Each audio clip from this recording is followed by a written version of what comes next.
If you've tried to lose weight before and it's always failed, the problem may not be your diet, it might be your mindset.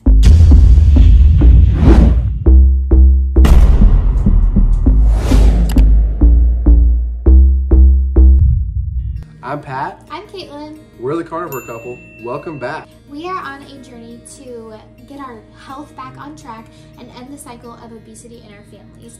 And to do that, we are trying to lose weight. But the carnivore diet isn't the first diet we've ever tried. Definitely not. Yeah, Sure. We've tried tons of diets. Yeah, I remember when I was in high school. So I've been overweight since 5th grade pretty much. And in high school I was in marching band, so I was pretty active, but I was still way overweight. And the summer between my sophomore and junior year, I just ate less and just did a bunch of sit-ups and push-ups at home. And I dropped a ton of weight, and I got down to like 165, and I was like 6 feet tall. So, but since then I've gained, double that back pretty much. So. Yeah, in high school, I was trying to lose weight too. I went on this crazy kale shake diet, so I was replacing some of my meals with these disgusting kale shakes. And then when we were married, I went on this horrible, 500 calorie diet. It just was not sustainable. I was miserable. And then I've also tried a little bit of keto. I felt good on that diet, but by having a little bit of carbs, I just always felt really tempted and I wanted more. And so we've tried to lose weight, we've tried other diets, but all diets have failed. And one of the main reasons that those diets have failed for us is because we just self-sabotage. Yeah, so one of the ways we self-sabotage is we keep stuff in our pantry we shouldn't have. I know a year ago we both went on keto and for about 6 weeks, give or take. And we were kind of successful, but we always kept crackers and chips and candy in the pantry, and we'd snack and cheat sometimes or whatever, and it was just not good. So horrible. I know this time with carnivore diet, we got serious. Yeah, I threw my candy in the trash. That's amazing for you. Yeah, we got rid of everything processed in our pantry. We gave it away, we gave it to friends, we packed it up in boxes in the basement. We got rid of all the food that we can't have on this diet. Exactly. So that we're not going to self-sabotage ourselves anymore. And another way that I have self-sabotaged myself in the past is just through weighing myself way too often. The scale only measures your weight. It doesn't measure the amount of fat that you have lost. And when we're trying to lose fat, the only thing that really can measure that is taking your measurements. And so I remember on the keto diet, I would constantly step on the scale once a day, twice a day, 3 times a day. And depending on what the scale said, I would either be demoralized and I would want to stop doing the diet, or I would feel really good and then I would want to go cheat thinking that I was doing really good. And so on this diet, I have really reframed my mindset about the scale to so much so that I'm only going to weigh myself once a week. And I think even that, I might just start taking the scale out completely, because this journey to health is more about than just what's on the scale. This journey to health is about how you feel, how your clothes fit, and how your pants are gonna fall off, because it is just working wonderfully. And so another way that we have self-sabotaged ourselves is through temptations. Yeah, and a big one is knowing your triggers, knowing what if you're a sugar addict, get rid of sugar. If you're a chip addict, figure out ways to get around that. Maybe use pork rinds or the wisps for that crunch. I think it's really important, if you know what your triggers are, you need to find something on the diet that you can satisfy that trigger for you, because the trigger is not going to go away. So for you, what are your triggers? My triggers are sour tart candy. That's my thing. And I have been not really craving it that much since we started the diet. There's been a couple of days where I'm like, man, I could really go for some candy right now, but I end up just figuring out a way to get around that. And what I do is Crystal Light packets, the lemonade or the raspberry lemonade are really tart, and they have artificial sweeteners in them, but it's better than candy, and it's maybe I've done that twice in a month almost, so it's that's a huge change from eating candy every single night. Loads of candy. And yeah, so that's been a way for me to cope with that addiction. Yeah.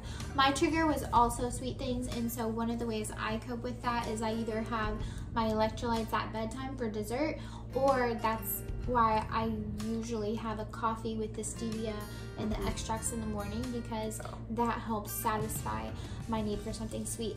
But even if you figure out what your triggers are, sometimes you're going to be in an environment that you can't control.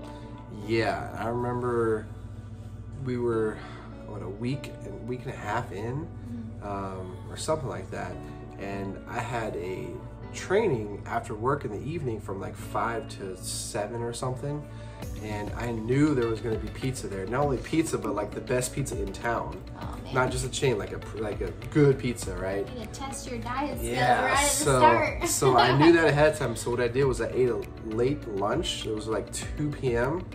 and I ate I think it was pulled pork I had, and maybe some like boiled eggs or something. So I made sure to eat then, and I was good. I didn't eat any pizza, and I was tempted, but I was like, you know what? I'm not hungry. I know I'm doing this for a reason. I want to get healthy, and I'm not gonna sabotage that. So yeah, I was in a similar situation where I was in an environment that I could not control, but I knew ahead of time that they were gonna have some of those tempting foods for me. You know, like those delicious, like fresh baked cinnamon rolls. My weakness is sweet in the morning.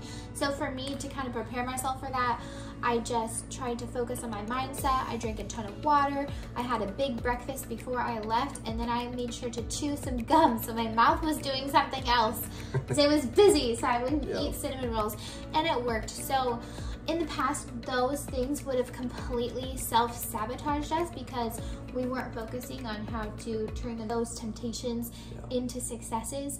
And so weight loss really has a lot to do with your mindset. You have to approach this diet with a weight loss mindset. One of the ways I keep a weight loss mindset is that I try to remember my reasons for starting the diet in the first place. All of us probably want to lose weight. We all want to look better, but those are only superficial reasons for losing weight and for keeping to this diet. We have to think beyond ourselves and what our goals are. And so for me, one of my biggest goals for losing weight is that I want to be able to carry my pregnancy to term. Our first son, Wyatt, he was delivered early, weighing 2 pounds 14 ounces because my body couldn't handle the stress of pregnancy, and so I need to lose weight so that I can have a healthy pregnancy.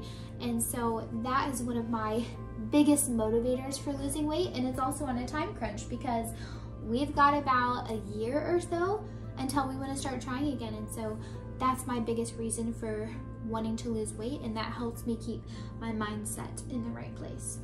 Yep, and I'm right there with you. With the main reason for me is, you know, our son and our future children. You know, I want to be around a long time to see them grow up and, you know, not die in my 40s from a heart attack or whatever. You know, I want to be here to see for the long haul. Keeping that mindset is key. And so also for me, it's really important to remember that it took your entire life to put these pounds and inches on, and so it's going to be a slow process to take the pounds and inches off. And so just to give yourself grace, give yourself patience. There's going to be ups, there's going to be downs, highs and lows, and through it all, if you can just keep your reasons for why you're starting this, you know, embrace the changing of your lifestyle, you are going to find success on this diet and you are going to get to your goals. So let us know in the comments below, how are you keeping a weight loss mindset on your journey? And we really appreciate everyone that's been watching and subscribing and joining us on our journey. It means a lot, and being able to communicate with you on the comments has been awesome. Yeah, your comments are amazing. I learned so much by reading the comments. Thank you so much for taking the time to do that. Don't forget to smash that like button. We really appreciate it. Smash it. And subscribe if you're not subscribed. Hit that button. And thanks for watching. We'll see you next time. Bye.